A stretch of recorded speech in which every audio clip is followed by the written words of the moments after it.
ન્યૂઝમાં આપનું સ્વાગત છે। લીંબડી ગામના પત્રકારો સાથે ગેરવર્તણૂક તેમજ ખોટી રીતે ફસાવવાની ધમકી અપાતા દાહોદ જિલ્લા કલેક્ટરની ઘટતી કાર્યવાહી કરવાની માંગ સાથે આવેદનપત્ર પાઠવાયું। તારીખ 11 ડિસેમ્બર 2023 ના રોજ સ્વામી વિવેકાનંદ એજ્યુકેશન ટ્રસ્ટ દાહોદ સંચાલિત સ્વામી વિવેકાનંદ અનુદાનિત નિવાસી પ્રાથમિક શાળા લીલવા દેવા શિવશક્તિ એજ્યુકેશન ટ્રસ્ટ દાહોદ સંચાલિત શિવશક્તિ આશ્રમ શાળા લીલવા દેવા ખાતે કાર્યરત છે, જેમાં પત્રકાર ખંજનાબેન ડામોર, હિતેશભાઈ પ્રજાપતિ, દીપકભાઈ લબાના, મુર્તઝાભાઈ પીપલિયા જેઓએ લોક ચર્ચાના માધ્યમથી જાણ્યું કે બે સંસ્થાઓ એક જ કેમ્પસમાં ચાલે છે, જેમાં બાળકોને જે ઓરડાઓમાં અભ્યાસ કરાવે છે તે જ સ્થળે રહેવાનું તેમજ ઊંઘવાનું થાય છે, જેમાં ઘણા ઓરડાઓમાં બાળકોને બેસવા માટે બેન્ચીસની વ્યવસ્થા નથી। આવી કડકડતી ઠંડીમાં ગરીબ આદિવાસી તેમજ અન્ય આર્થિક તથા સામાજિક રીતે પછાત વર્ગના બાળકો નીચે પાથર્યા વગર અભ્યાસ કરે છે અને જે તે સમયે શાળાના ઘણા બાળકો પાસે ગણવેશ તથા આવી શિયાળાની કડકડતી ઠંડીની ઋતુમાં સ્વેટર પણ પહેરેલું ન હોય તેવું જાણવા મળ્યું। હાલમાં દ્વિતીય સત્ર ચાલી રહ્યું છે, ત્યારે આ શાળામાં પ્રથમ સત્રનો અભ્યાસ કરાવવામાં આવી રહ્યો છે। વધુમાં તેમ પણ જાણવા મળ્યું કે આ શાળામાં બાળકોને પોષણયુક્ત પૌષ્ટિક આહાર પણ આપવામાં આવતો નથી। આ સમગ્ર બાબતને લઈને પત્રકારો સંસ્થામાં જાણકારી મેળવવા હેતુ ગયા હતા। તેઓને સંસ્થાના ટ્રસ્ટી મુકેશભાઈ ઉર્ફે રાકેશભાઈ મોતીસિંહ માળી દ્વારા ટેલિફોનિક ધાક ધમકીઓ આપવામાં આવી, સાથે જ બીભત્સ શબ્દોનો પ્રયોગ પણ કરવામાં આવ્યો। ત્યારે આ સમગ્ર ઘટના બાબતે યોગ્ય ઘટતી કાયદેસરની કાર્યવાહી કરવામાં આવે તેવી માંગ સાથે દાહોદ જિલ્લા કલેક્ટરને આવેદનપત્ર પાઠવવામાં આવ્યું। Bureau report, secular Gujarat news, Dahod. Rakeshbhai Mali જે લીલવા દેવા ખાતે આશ્રમ શાળા નિવાસી શાળા ચાલે છે, એમના ટ્રસ્ટી છે અને ત્યાં ચાર પત્રકારો ગયા હતા જે આશ્રમ શાળાઓની અંદર જે ગેરરીતિ ચાલે છે એને લોક ચર્ચા માધ્યમથી એમને જાણ્યું હતું અને એને લઈને એ લોકો ત્યાં રિયાલિટી માટે જોવા ગયા હતા કે ખરેખર શું ચાલી રહ્યું છે, એવું છે, લોકો કહે છે એવું છે કે નથી। તો ત્યાં જઈને જોયું તો સર આશ્રમ શાળાના બાળકો છે ને સાહેબ આવી કડકડતી ઠંડીમાં નીચે ફર્શ પર પાથર્યા વગર ત્યાં નીચે બેસે છે। પ્લસ કે આશ્રમ શાળાના બાળકોને જે પૌષ્ટિક આહાર જે સરકાર કહે છે કે પૌષ્ટિક આહાર અને પોષણયુક્ત આહાર આપવામાં આવે છે, તો એવો આહાર પણ એમને આપવામાં નથી આવતો। પ્લસ કે આશ્રમ શાળાના જે બાળકો છે એ બાળકો એક જ ઓરડામાં જ્યાં એ લોકો અભ્યાસ કરે છે એ જ ઓરડામાં એ લોકો ઊંઘે છે અને ત્યાં જ રહેવાનું છે એમનું। આ બધી બાબતો ત્યાં જાણવા મળી અને સાહેબ બીજું એવું કે આ બધી બાબતોને લઈને જે પત્રકારો ત્યાં ગયા હતા એમને ટેલિફોનિક ધાક ધમકીઓ પણ આપી એમના ટ્રસ્ટીએ, અને ટ્રસ્ટી આ બાબતે એવું કહે છે કે તમે હુતેલાને જગાડ્યો છે, અમે ઘણી બધી ખોટી સ્ટોરીઓ ઊભી કરી અને તમને ફસાવી શકીએ છીએ, પોલીસવાળા પણ તમારી ફિરાકમાં છે, ડીવાયએસપી સુધીની પ્રોસેસ કરી નાખી છે, કલેક્ટર જોડે વાત થાય ને પણ ખાલી મારું નામ ત્યાં સ્પીકર ઉપર આપે ને રાકેશભાઈ માળી બોલું છું એટલે ત્યાં કલેક્ટર શું બોલે એ સાંભળી લેવાનું ખાલી, એવું કીધું છે। હવે મને ત્યાં પીએસઆઈને બોલાડતા કેટલી વાર લાગે કે મારી પાસે તમે આટલા રૂપિયા માંગ્યા છે, હું આચાર્યને પોલીસ સ્ટેશને અરજી અપાવી દઈશ કે તમે 50,000 રૂપિયા માંગ્યા છે, તો તમને સાબિત કરતા તો થઈ જશે, પણ એકવાર ફરિયાદ તો દાખલ થઈ જશે અને આખું તંત્ર દોડતું થઈ જશે।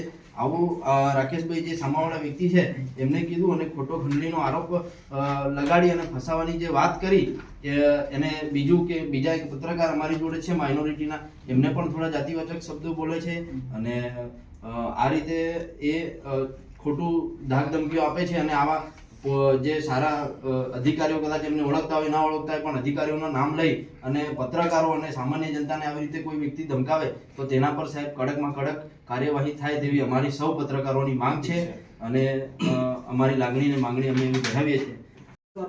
લોકોની રજૂઆતોને લઈને સ્થળ પર ગયા હતા, સામેવાળા રાજકીય હોદ્દેદાર છે અને રાજકીય પક્ષ ધરાવે છે, લોકો જે ઓળખાણ વધારે છે અમે તો પછી સામેવાળાએ પછી ધમકી આપી છે પત્રકારોને, એના એ વિષય પર આવેદન આપવામાં આવ્યા છે। મારું નામ છે લબાના દીપકભાઈ ભરતભાઈ અને હું ઝાલોદ તાલુકા સ્પાર્ક ટુડે ન્યૂઝમાં પત્રકાર તરીકે ફરજ બજાવું છું, જેમાં અમારે લોક ચર્ચાના માધ્યમથી એવું જાણવા મળ્યું હતું કે જે લીલવા દેવામાં શિવશક્તિ આશ્રમ શાળા ચાલે છે એનામાં જે નાના બાળકોને બહુ અગવડતા જોવા મળી રહી છે, એવી લોક ચર્ચાના માધ્યમથી અમે ત્યાં ખાલી તપાસ કરવા ગયા હતા। અમે 4 પત્રકાર, એક ક્રાઇમ પડકારના પત્રકાર હતા, લોક ફરિયાદના પત્રકાર હતા, એમ કરીને અમે ત્યાં તપાસ કરી કે જે લોક ચર્ચાના માધ્યમથી હા કે આ સાચું છે કે જૂઠું છે એવું તપાસ કરતાં અમે ત્યાં તપાસ કરતાં અમને જાણવા મળ્યું કે ના, કે આ જે લોક ચર્ચાના માધ્યમથી જે વાતો થતી હતી અને જે ત્યાં છોરાઓ નાના બાળકો સાથે જે ગેરવર્તન કે અભ્યાસના લઈને કે જે રહેણાંક પુરાવા કે બધું જે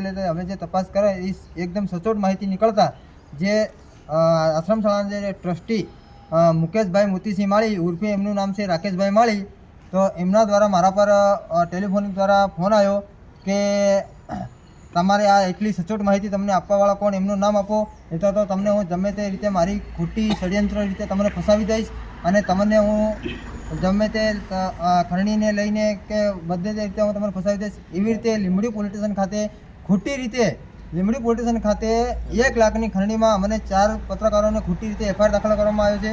એના સંદર્ભમાં અમે આજ રોજ દાહોદ જિલ્લા કલેક્ટર સાહેબને આવેદનપત્ર આપવામાં આવ્યું છે. ઝાલોદ તાલુકાના લીલવા દેવા ખાતે સ્વામી વિવેકાનંદ એજ્યુકેશન ટ્રસ્ટ દાહોદ સંચાલિત દાહોદ એક આશ્રમ શાળા ચાલે છે અને એક નિવાસી શાળા ચાલે છે, જેમાં એક શિવશક્તિ એજ્યુકેશન ટ્રસ્ટ પણ છે. અને ત્યાં એના કેમ્પસમાં ઝાલોદ તાલુકાના 4 પત્રકારો ગયા હતા. જે પત્રકારો ત્યાં આશ્રમ શાળાની અંદર અને નિવાસી શાળાની અંદર શું ચાલી રહ્યું છે તે દેખી રહ્યા હતા કે સરકાર જે આશ્રમ શાળા અને નિવાસી શાળાઓમાં જે સુવિધાઓ સંપૂર્ણ રીતે પૂરી પાડે છે એ ખરેખર સંપૂર્ણ રીતે પૂરી થાય છે કે નહીં, આશ્રમ શાળાના બાળકોને તેનો લાભ મળે છે કે નહીં, તે તપાસ માટે ત્યાં ગયા હતા. અને ત્યાં ગયા બાદ ત્યાં એવું જોવા મળ્યું કે આશ્રમ શાળાના બાળકો આવી કડકડતી ઠંડીમાં બિલકુલ નીચે પાથર્યા વગર આવી નીચે લાદી ઉપર નીચે બેઠા હતા. અને બીજું કે એક જ રૂમની અંદર બધા બાળકો ભણે છે અને એક જ રૂમની અંદર અભ્યાસ કરે છે, ત્યાં રહેવાનું પણ છે અને ત્યાં જ ઊંઘવાનું. તો આ વસ્તુ ત્યાં એમને જાણવા મળી અને તેને લઈને કેટલાક સવાલો કરતાં ત્યાં એ જે ટ્રસ્ટી હતા એ ટ્રસ્ટી થોડા ઉગ્ર પણ થયા હતા, ત્યાં સ્ટાફ પણ થોડો ઉગ્ર થયો હતો અને સામે પત્રકારોને પૂછવા લાગી ગયા કે તમે કોની પરમિશનથી આવ્યા છો, કોને તમને પરમિશન આપી છે.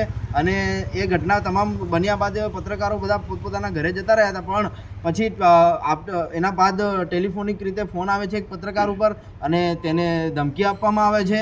અને ધમકીની અંદર એ કહે છે કે ભાઈ જાતિવાચક થોડાક શબ્દો પણ બોલે છે અને એવું કહેવામાં આવે છે કે હું પત્રકારોને જે લોકો ત્યાં આવ્યા હતા, પત્રકારો એમની તાકાત દેખાડી તો હું હવે મારી તાકાત દેખાડીશ, એવા ખોટા શબ્દોનો ઉપયોગ કરે છે.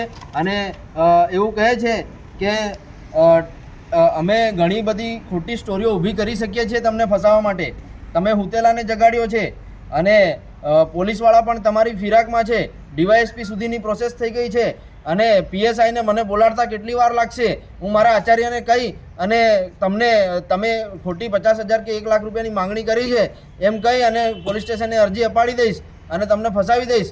અને તેને જે કીધું એ કર્યું પણ, અને લીંબડી પોલીસ સ્ટેશન ખાતે એને અરજી પણ આપી કે એના આચાર્ય દ્વારા અપાડી.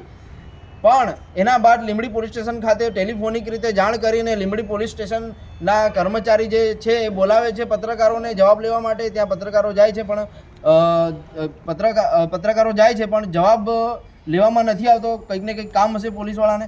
પણ આવું રીતે ખોટી રીતે ફસાવવાનો પ્રયાસ કરવામાં આવે છે, જેના સંપૂર્ણ પુરાવાઓ આ પત્રકાર જે છે 4 પત્રકારો એમની જોડે છે. અને એમના સપોર્ટની અંદર આજે દાહોદ જિલ્લાના ઘણા પત્રકારો આવ્યા છે અને આજે કલેક્ટર સાહેબને આવેદનપત્ર આપ્યું છે. અને કલેક્ટર સાહેબને એવું પણ જણાવ્યું છે કે જે સામેવાળો વ્યક્તિ છે એ સામેવાળો વ્યક્તિ ફોન ઉપર એવું કહે છે કે તમે સ્પીકર ઉપર ફોન કરીને કલેક્ટરને ખાલી વાત કરાવડાવો, મારું નામ આપો, રાકેશભાઈ માળી બોલું છું, એટલે કલેક્ટર શું કહે ખાલી સાંભળી લેવાનું. એટલે જાહેર જનતાએ, સામાન્ય જનતાએ અને પત્રકારોએ શું સમજવું? તો અમે લોકો કલેક્ટર સાહેબને આવેદનપત્ર આપીને આ તમામ બાબતની જાણ કરી છે કે આવી રીતે કલેક્ટરનું પણ નામ લીધું છે, ડીવાયએસપીનું નામ લીધું છે, પીએસઆઈનું નામ લીધું છે. તો શું બધું મેળાપીપણામાં તો નથી ચાલતું ને?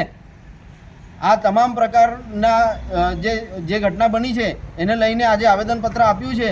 અને અમને તંત્ર ઉપર પૂરેપૂરો વિશ્વાસ છે કે તંત્ર આવું ખોટું કાર્ય ના કરે અને તંત્ર કાયદેસરની કાર્યવાહી કરશે. અને એમાં જો પત્રકારોની ભૂલ હોય તો પત્રકારો ઉપર એક્શન લે તો અમને કોઈ વાંધો નથી, પરંતુ જો સામેવાળાની ભૂલ નીકળી તો એમના પર પણ એક્શન લેવામાં આવે તેવી અમારી લાગણી અને માંગણી છે. સમાચારોની અવનવી અપડેટ્સ માટે જોતા રહો સેક્યુલર ગુજરાત ન્યૂઝ. સાથે સેક્યુલર ગુજરાત ન્યૂઝ ચેનલને લાઇક, શેર અને સબસ્ક્રાઇબ કરો અને બેલ આઇકોન દબાવીને સમાચારોની ઝડપી માહિતી મેળવો.